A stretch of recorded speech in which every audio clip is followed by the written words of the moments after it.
Hello Mousers! So today I've been looking at how far behind I am in a load of my work thanks to a fortnight of being ill with a cold that just wouldn't go away, followed by a family crisis that thankfully has now been solved, but that took up another week or so. So I'm quite far behind, and that got me thinking about just how daunting it can be when you look at all of the work that's built up, or even all the work that you haven't built up due to not doing it, but simply because you've got an awful lot of work to do, and how that can be quite demotivational. So I thought I'd share with you my top tips on how to get yourself motivated. So first of all, you've got to know what it is you want to do. And with that I mean, what is it that you absolutely have to achieve? What is your goal in what you're doing? You need to know this partly because you need to know what it is you're going to achieve, but also because you need to know when you'll be done. Because the first thing that you do if you've got a big project is that you realise that, oh well, we could add this, we could add that, we could add that, we could do this, and then all of a sudden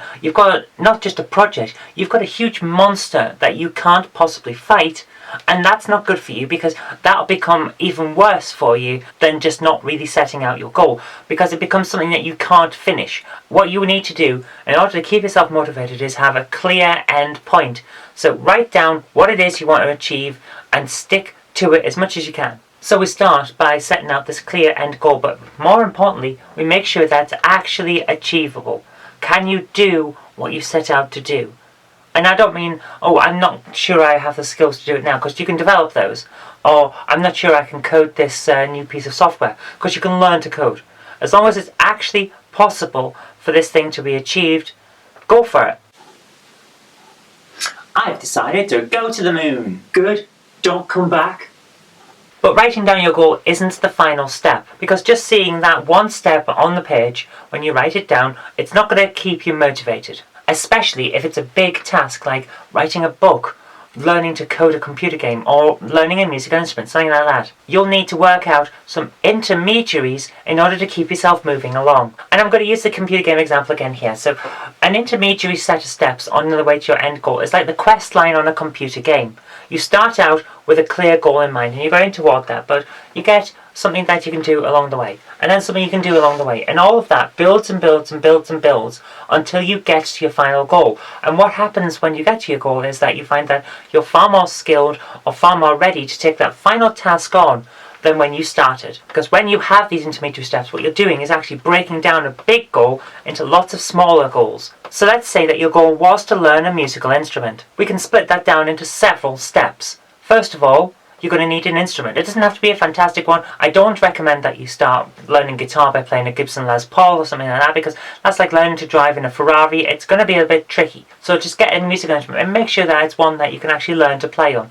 That's all you need from a starter musical instrument. From there, you need your next step, which is to learn finger positions, or where you put your hands on the thing, whatever it is. It depends on the musical instrument, but let's say it's a guitar. Learn your finger positions, and I don't know what these finger positions are because I'm making it up as I go along, but that's your second step. You need to learn the positions that you put your hand in so that you can move your hand into the right places. After that, you're going to have to learn some basic notes, and then you need to learn some basic chords. So there's steps 3 and 4, and we're already splitting this down into small things, which means that it's achievable. We're not saying learn all the notes or all the chords straight away, but the basics. You'll need the basics. But even though we've got 4 steps now, that is an awful lot to have learned, so you're going to have to reward yourself at this point by step 5, which is learning a basic song. It doesn't have to be anything massively fantastic. Something like Twinkle Twinkle Little Star, that's always a good one.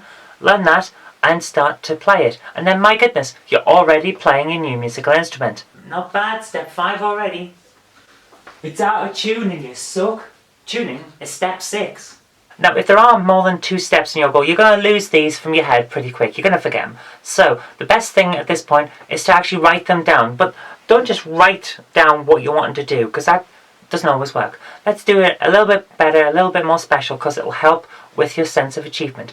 Let's write them down as something like a to-do list or a tick box, something like that. Something that you can mark off when you've actually done it. And that way you get that little bit of achievement and that sense of having got somewhere whenever you mark off a point. I find to-do lists a great motivator, and I use one every day. Oh yeah, 2 boxes down. I am kicking ass at today. Speaking of this sense of achievement though, it's quite a fleeting one, so every now and again what you need to do is work in that you're going to give yourself a little bit of a treat. Just something to say, well done, that you've taken that extra step and that you've got through a certain amount of your work. This is an excellent way of marking your progress, but also giving yourself a reward for work done, which of course helps you motivate yourself and makes you look forward to something. It doesn't have to be anything big or even anything special, but it is something that marks your progress on your set of goals and gives you something to look forward to. So that's always good. Personally, I do this by giving myself a break every time I've achieved a certain amount of work in the day, and I go and have a cup of tea. How many cups of tea have you had? 37. And how many words have you written? 37. Writing is hard! I love a good cup of tea, so it gives me some motivation to get some writing done or get a certain part of my comic finished, like a sketch or the inking or the colouring or whatever. Just things like that. And it works for me. Find something that works for you. And that could be whatever it is that'll make you push yourself to achieve the next goal. And you'd be amazed with that kind of reward just how much work you can get done in a day. I even used this technique of breaking everything down into individual pieces to set out the script for this show. By treating each of the topics I wanted to cover as an individual task, I found it much easier to get the script for today's video written than it otherwise would have been if I'd just been sat with a blank page in front of me. So focus on your small tasks, get through them in order, and reward yourself every time you get through a certain amount. And you'll find that it's far, far easier to reach the end goal and get everything that you need to done. And more importantly, you'll keep yourself motivated because you've got those little rewards to look forward to along the way.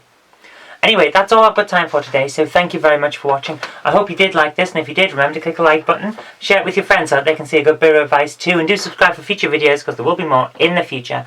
But until next time, I've been Kirk-Robinson, you've been watching The Knob Mouse Show, and I'll see you next time.